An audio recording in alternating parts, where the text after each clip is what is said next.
Good morning everyone. तपाईँहरू कस्तो हुन्छ? म चाहिँ यहाँ सन्चै छु। तपाईँहरूले अहिले देख्दै हुनुहुन्थ्यो खुसीको ब्लग। अब चाहिँ हाम्रोमा खबर आएको छ कि खै कुन चाहिँ भेटवाल खस्नु भएको छ अरे। अनि मेरो भाइले चाहिँ 3-4 दिन अगाडिदेखि नै पटेकाहरू किनिदिनु भन्यो, मतलब अहिलेदेखि नै पटेकाहरू किनिदिइराख्नु भनेको थियो क्या। अनि अब मम्मीले चाहिँ भन्दै हुन्थ्यो अब हाम्रो तिहार मनाउने नै हुँदैन भनेर, मतलब झुट बोलिराख्नु भएको थियो। अहिलेदेखि नै त्यो माग्छ, पैसाहरू माग्छ, किन्छ भनेर। अनि मैले चिया खाएँ, अनि भाइले र मैले सँगै बसेर पढ्यौँ।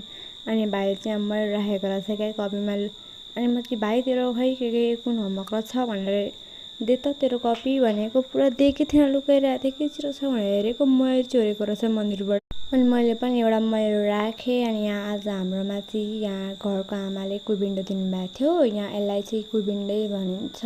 मेरो मम्मीले चाहिँ यसलाई भकुन्डो भन्नुहुन्छ, मतलब यसको निकनेम राखिदिनु भएको छ। यसले चाहिँ सब्जी, अचार अनि खल्ती खै के भनिन्छ यसलाई, त्यस्तै भनिन्छ। मेरो मम्मीले यहाँ पम्पकिन गरिराख्नु भएको थियो। मेरो भाइले फेरि कुबिन्डो देखायो, मास्क लाएर दिदीले भुत चढिरहेछ मास्क लाउने। अनि यहाँ अस्ति ठुलो मम्मीले ल्याइदिनु भएको थियो मिठाई, अस्ति दसैँमा ल्याइदिनु भएको थियो। अनि त्यही खाएँ, कसैले खाएको थिएन। यिनीहरूले चाहिँ पुरा मास्क लगाएको थियो क्या। आज पुरा हुन्छ नि छप्री भनेर हिँडिरहेको थिएँ। अनि मैले यहाँनिर खाजा हालेँ। अनि मम्मीले फेरि खाजा थपिदिनु भयो। ब्रस गरेँ अनि स्कुल गएँ।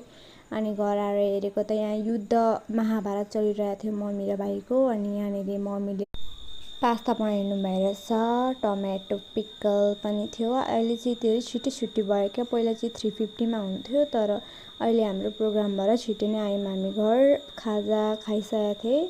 अनि भाइले खै के क्यान्डी ल्याएको रहेछ, त्यो खाएँ। अनि बुकबाट कपीहरू निकालेँ, होमवर्क गरेँ, पढेँ, पढ्नेहरू, अनि भिडियो बनाएँ होइन। अनि भिडियो त बनाउनु नै पर्यो। अनि एकछिन जति पढेँ, नेपालीको पढिरहेको थिएँ मैले, नेपाली र हेल्थको। एकछिन जति पढेँ। अनि त्यस पछाडि माथि आयौँ। अनि माइजूले चाहिँ यहाँ दुध ल्याइदिनु भएको रहेछ, दुध छाने। त्यहाँनिर किराहरू पनि पर्न सकेको हुन्छ नि त। अनि मैले दुध छाने, माथि गएँ। अनि मम्मीले चाहिँ कुबिन्डोको अचार बनाउनको लागि कुबिन्डो काटेर अनि खुर्सानी पनि काटेर रेडी गर्नुभयो रहेछ कुबिन्डो बनाउनको लागि, मतलब कुबिन्डोको अचार बनाउनको लागि। अर्को मिनी ब्लगमा छ, फुल ब्लग आइसकेको छ, तपाईँहरू हेर्नु होला। अनि मैले मुनि आएँ।